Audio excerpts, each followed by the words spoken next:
সেদিন গিয়েছিলাম Diabari metro rail স্টেশনের পাশে বউবাজার নামে একটা ফুড কোর্টে।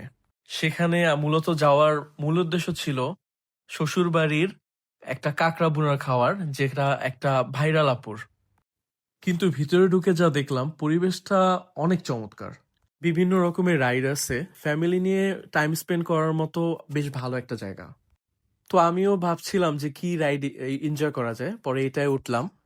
এছাড়াও আরো বিভিন্ন রকমের অ্যাক্টিভিটিস করছিলাম। এখন আসি খাবারের কথায়।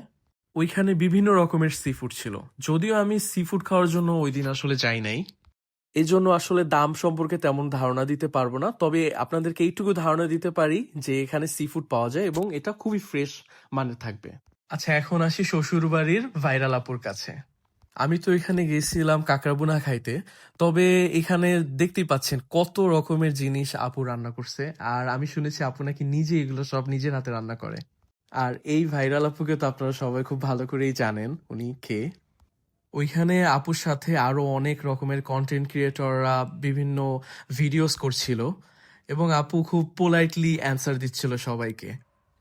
এরপর আমরা নিলাম এই যে কাঁকড়া ভুনাটা এবং সাথে নিলাম চালের আটার রুটি।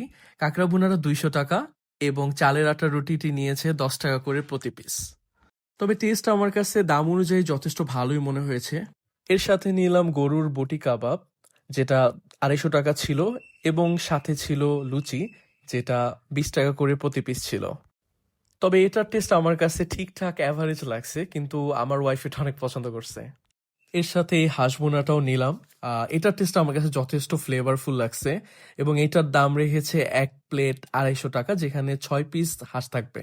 মূল কথা, শ্বশুর বাড়িতে যে কয়টা আইটেমে আমি ট্রাই করছি আমার কাছে ভালোই লেগেছে। এরপরে আমি দেখলাম যে পাশে একটা স্টলে চা বানাচ্ছিল, এটা মটকা চার মতোই অনেকটা।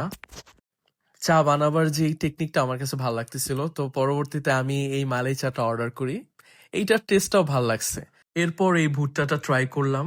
এটার যেই মশলাটা আসলেই মজার, এটা একটা মাস্ট ট্রাই আইটেম।